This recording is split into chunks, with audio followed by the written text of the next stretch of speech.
The following is a non-profit fan creation. The Magnus Archives belongs to Rusty Quill, as well as the characters, music, and world. Please support the official release. Episode 1. The Fairest of them all.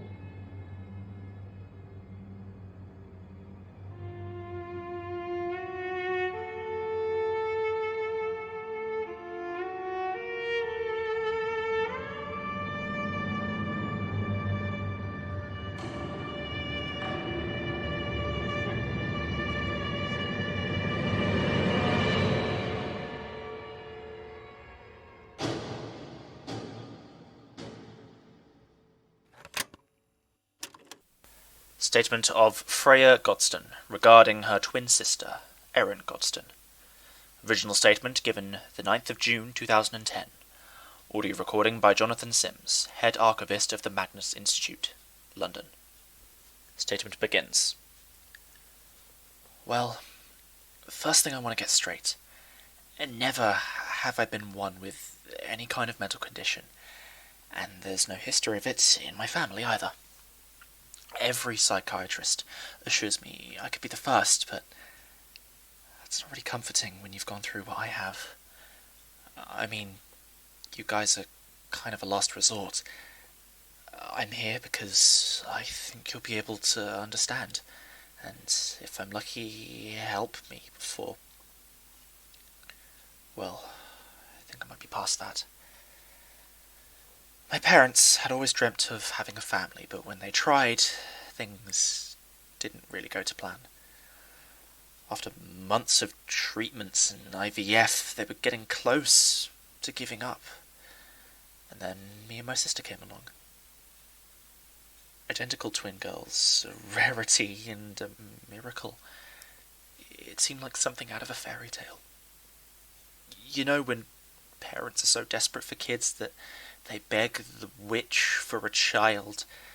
They get what they want, but it always comes with a price, some kind of curse. That was very apparent when my sister Erin and I were born. Erin was the epitome of a perfect child.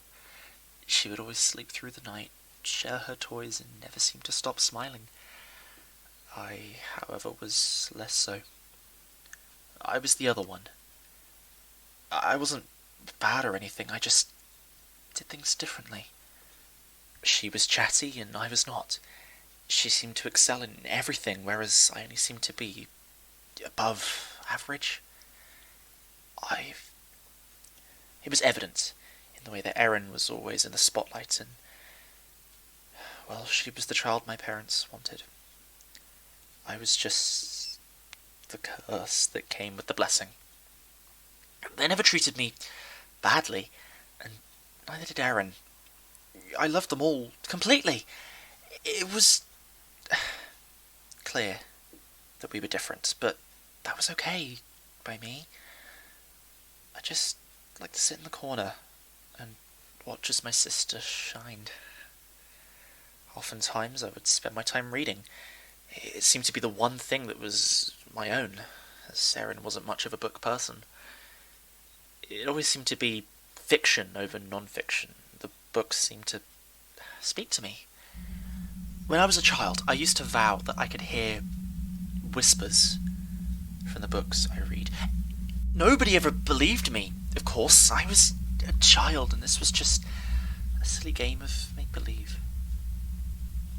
This was probably why I was especially infatuated with fairy tales and other such stories of worlds unlike my own. In all honesty, they're still what I want, what I'm most drawn to. Even after the tales of princesses, witches, good versus evil, it only seemed to remind me of Erin and I, the beautiful and the wicked. Even though we were identical twins, I could see through our looks to what lay underneath.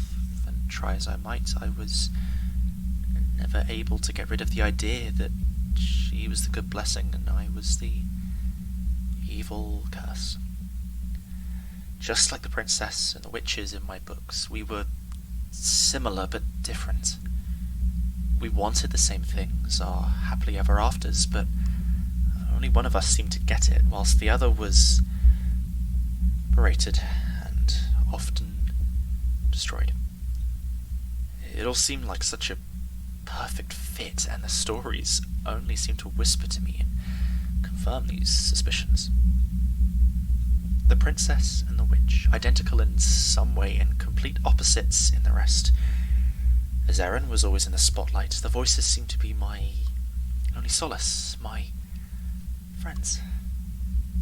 They could see the beauty in all the things that I did, and even though I was different, they didn't shun me like my parents did. And the years passed. The voices only grew louder and greater in number. They also seemed to move. As a child, the voices only seemed to come from the books on the bookshelves, but when I reached my teenage years, they migrated from there to my head. I grew used to it as time went on, but the voices always seemed to be there, and they were just more present for me. You'd be surprised at how quickly you get used to it, even like it. They spoke often, and I considered them now not just as friends, but as part of me altogether. Together we made choices and lived as one. It was all within the parameters of normal for me. And as I grew older, both Erin and I wanted to move out of the family home to go to uni and wherever else. As finances were a little tight, we decided to move in together, to share a dorm near campus, to save us both some cash. Neither of us minded, it was just like home without our parents. The place we got was cheap, and about 10 minutes walk from the majority of our classes. It was a small kind of place. Behind our block was a dense forest called Landford Woods. It was a pretty enough place, and it gave me a nice view of varying shades of green. When I looked out of the windows, I enjoyed being a little far away from campus, but Erin was often bemoaning of this feature that I had so dearly enjoyed. As I previously mentioned, Erin was always the one in the spotlight. This was the way it was for our friends as well. She had a lot more than I did. I spent a lot of time alone, whereas she was always out at some function or another. She was always spending the night at one of her other friends' dorms, sneaking back drunk at 3 a.m. Her route home often took her around the woods, and I always spotted her stumbling back when I was up late reading, as I so often was. The voices were always urging me to read, and so I curled up near the window. I was always watching her, sequin-clad stumbling from the trees towards our building. It would always be, at this point, I would drop my book, go and boil the kettle, much to the complaints of those unending whispers. Despite what they said, I knew I wasn't completely evil, and that I still had control of whatever I did. This pattern continued for our next year. When September came again, we seemed to have the same routine for the next year to come. However, there was a change on my part. I seemed to be having more and more trouble with those whispers. I was starting to struggle to leave the book whenever Erin came home. I seemed to be controlled by the voices, and by the end of November I was frequently finding myself unable to stop. Strangely though, I never found myself particularly tired. I was just compelled to keep reading by the voices. Always reading. To not read, well, that was the fantasy. This, of course, got Erin worried. It put a large strain on our relationship, and it seemed to hurt her. The times where I wasn't stuck in a book, she was begging me to go out with her, to spend my time doing something other than reading. I couldn't, though. This wasn't real. All that was real was the worlds in the books to me. Or at least that's what the voices told me, and I of course believed whatever they said. when has she ever cared about you before now? They would say. She's only trying to drive you insane. Whenever I told her my thoughts, she'd shake her head and give up. It only took a few weeks to give up completely, and the only interaction we seemed to have was the nods we gave each other any time we passed. These times were getting less and less frequent, although Erin seemed to spend her time with her friends more and more. We each had our own groups of friends, and that was fine. We went home for Christmas. My strangeness was brought up to my parents by my sister. She's not like she used to be, Erin claimed. She's doing things that she never normally would. For once, Erin was the one that was brushed aside. You know what Freya's like, always reading. She seemed dumbfounded at my parents' response. She hung her head as we ate our food and seemed to ignore everyone for the rest of the time we spent at home. It was almost as if she was plotting somehow. When we went back in January for the new term, both my sister and I fell into our regular patterns that we had adopted before the holidays. She would spend as much time away from me outside, and I would spend time inside reading. It was just routine. And the voices? Still as loud as ever. I found myself leaning back into my old favourites, the fairy tales. I tried other things, but the pull to those books was undeniable, and I always found myself throwing anything other than them to the side. It was almost as if I was being controlled, like I needed these books to see the world. I felt as if they were my only true way of living. They had always been the way I saw the world, you see, yet now they seemed to be life itself. It was late January when it happened.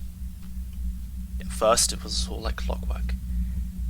Erin left to go out for the night, and I settled in for the evening with one of my favourite books, Snow White. The voices seemed to have quietened as I read it to myself. It was about 1 a.m, I think, when I finally seemed to snap out of my reading trance, so to speak. I couldn't tell if I was asleep or awake, as everything seemed sort of fuzzy and unreal. I saw Erin stumbling home, as she often did, but instead of turning towards the building, she turned the other way, and stumbled towards Lampford Woods. Never had she done anything like this, and I knew she might not ever do anything again if I didn't go out and bring her home safely. For once, when I put down my book, I heard nothing from the voices, no complaints, not even an opinion about what I was about to do. As I threw on my coat, I saw a final glimpse of my twin stumbling into the blackness. Without a second thought, I ran out of our room into the night. It was moonless, and despite the clear sky, the lack of light pollution, I could see no stars. All I could see was the dark void that melted into this mass of trees ahead of me. As I entered the woods ahead of me, the fuzzy feeling grew only stronger. Whether this was a dream or a reality, I didn't care. My sister was in danger, and I knew that I needed to get her home.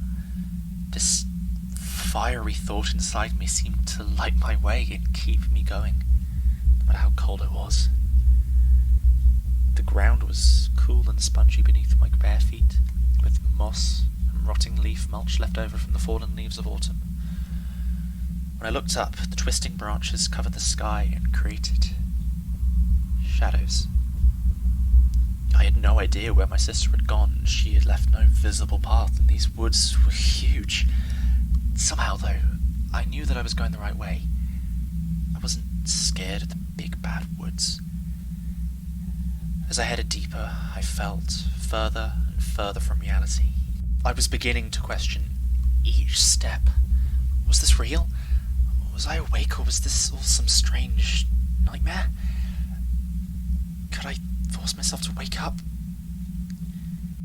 My steps began to slow to a stop, and I tried to focus through the static in my head. I began to notice a thick, cloying mist flowing into where I stood. I tried to see through it, but it covered everything in a thick, grey vapour that I couldn't break through. As I began to panic, it crept down my throat, and I slowly felt myself choking on its tendrils. My fear only increased, and I ran blindly forward in a random direction, trying to rid myself of this smoky presence. Tree limbs tore at me as I stumbled and almost fell onto the slippery ground. The static only grew louder and louder, and there were no voices to guide me. Suddenly, the trees and fog broke, and I found myself in a clearing. It was clearly and unnaturally lit. I could see the bark on each tree that surrounded the rough circle. Gobsmacked, I realized that facing away from me was the back of my sister, although she was different. Somehow she wore a floaty white dress when I distinctly remember her leaving that night in her favourite blue jumpsuit. She had bare feet like me, and as I approached her, she turned. I knew something was wrong as soon as she met my eyes. She seemed distant. Her eyes were her own, but they held a glassy, vacant-looking stare as she smiled at me. It was like looking in a mirror, but I knew that she wasn't me and Erin wasn't herself either. Standing in front of me was someone or something that I didn't know. Hello, Freya. I've been waiting for you. I knew you'd come. I knew you wouldn't be scared of the big bad woods. Shakily, I went to take a step towards her, but I realized I was stuck in place. The static noise was echoing the back of my mind as the voice of my twin spoke again. You've never been scared of anything, though, have you? You would always come and find me. You're like my handsome prince. You'll always find the princess, no matter how far you must go.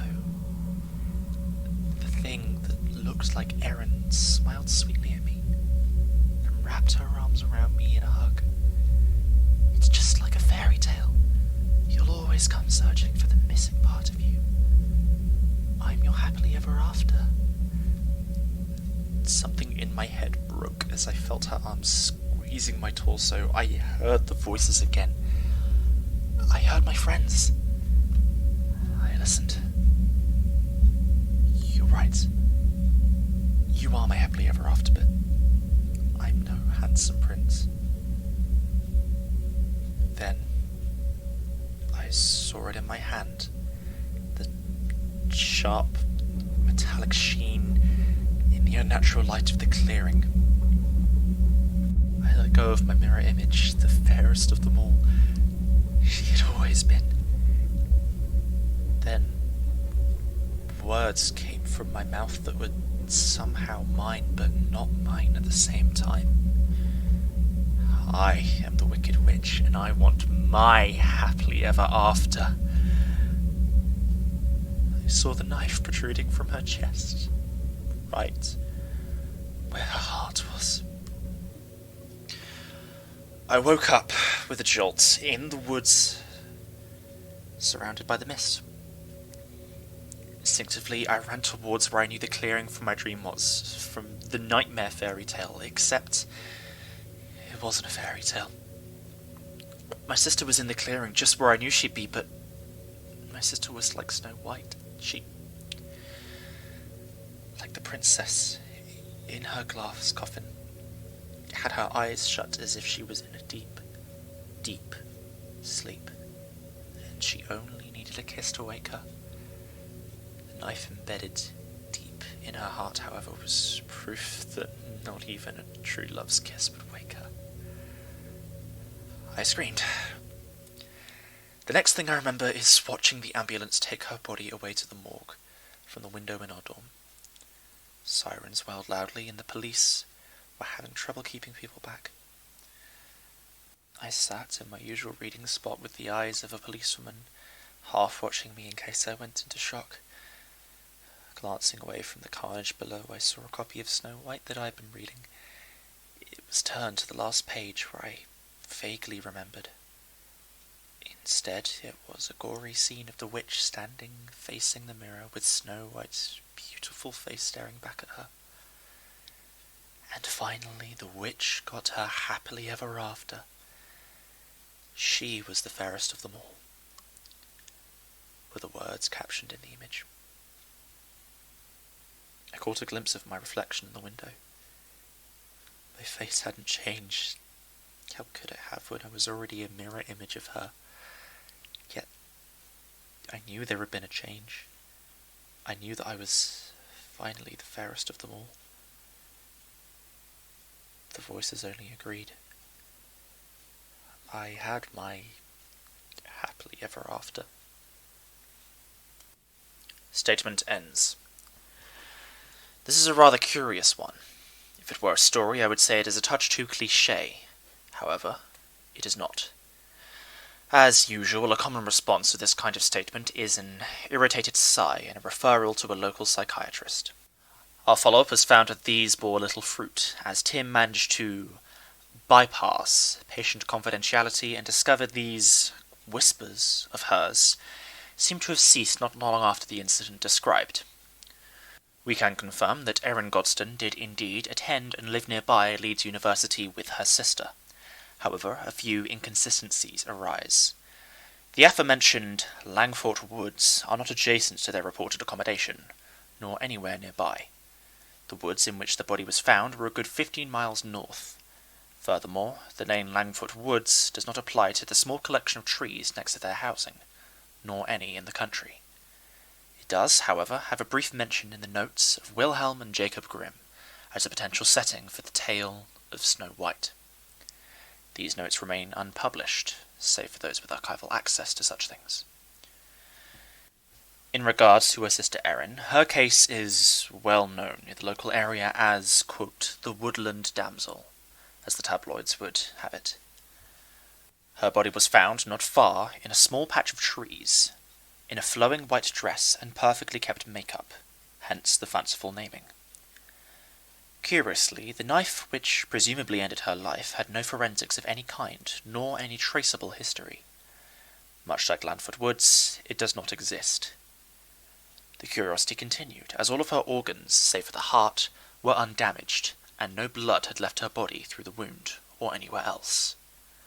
Her body entered the early stages of algor mortis, pulse ending and body going cold, yet somehow no longer decayed any further, remaining essentially healthy with no signs of rot. Even during the autopsy, she had scarcely entered rigor mortis.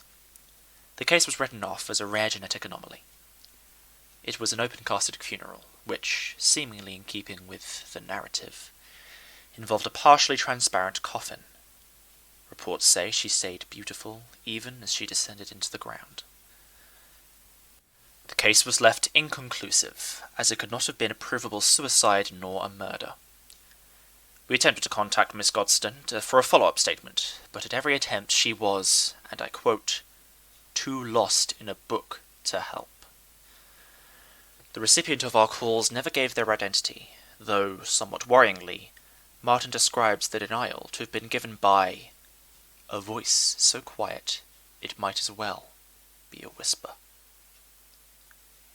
End recording. This fan statement was written by Catherine Sharp and narrated by Piers Spicer. This is a non-profit fan project just done for a bit of fun, and all of the world of the Magnus Archives belongs to Rusty Quill, Alexander J. Newell, and the writing team behind the Magnus Archives. Please support the official podcast, though if you're listening to this, I'm pretty sure you have already. I'm going to be doing a few more of these with other writers, but I'll be narrating them still. If you have any statements you'd like me to narrate, do message me and I'll have a look at them. And I will see you next time in the next fan statement. Thanks for listening.